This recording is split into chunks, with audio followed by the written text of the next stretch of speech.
My name is Kristina West, and I am an occupational therapy student at Midwestern University. Today I'm going to be showing you guys an occupational kit about gardening.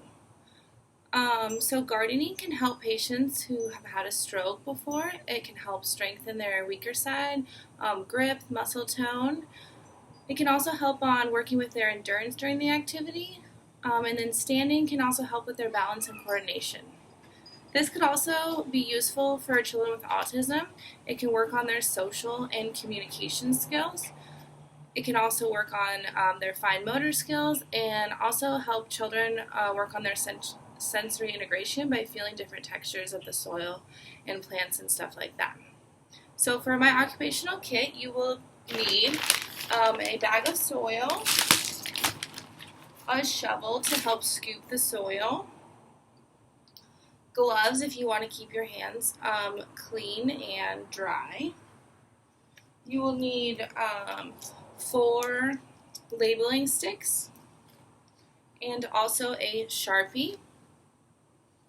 You will need a planter box and then 4 live plants to plant. So you would put the soil into the planter box using your shovel. And then making circles in the soil, you plant each plant.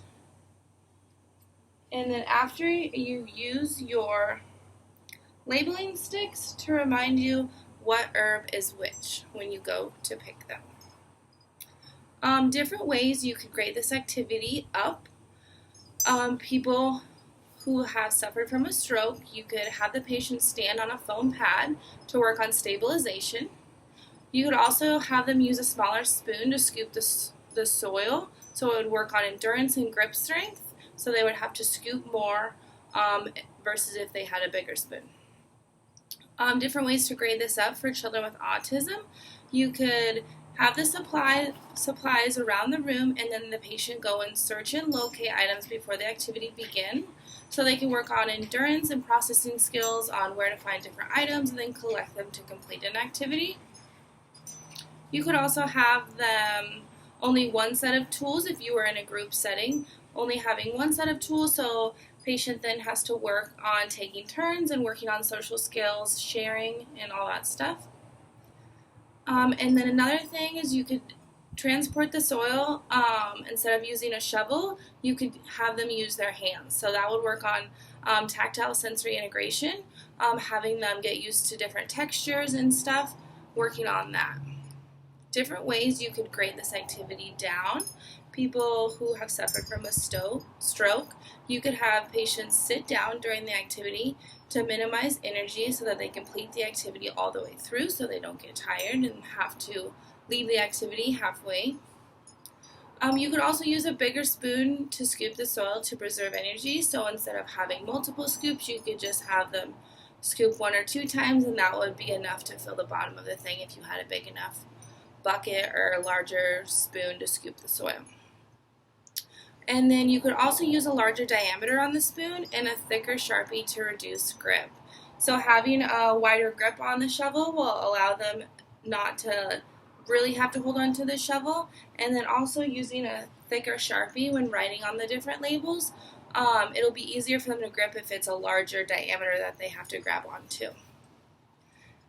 And then different ways you could grade this activity down with a child that has autism is you can use gloves so the soil doesn't get on their hands to reduce sensory overload. Even though they are working with different textures, having a glove on their hands will help reduce the amount of dirt that gets in between their fingernails and all that different stuff.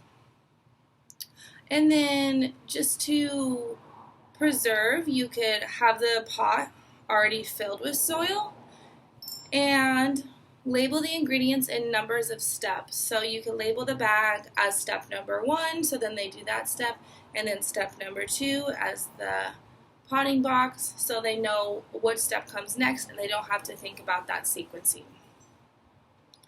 And then different ways to adapt this activity would be having the soil already in the pot so the patient doesn't have to transport any soil from the bag.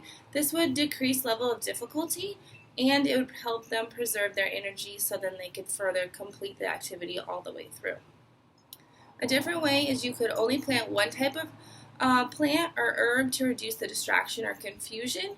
I know sometimes if you have different varieties, it can get distracting on what they're trying to do. So just having one type of plant to plant will reduce distraction and confusion for the patient.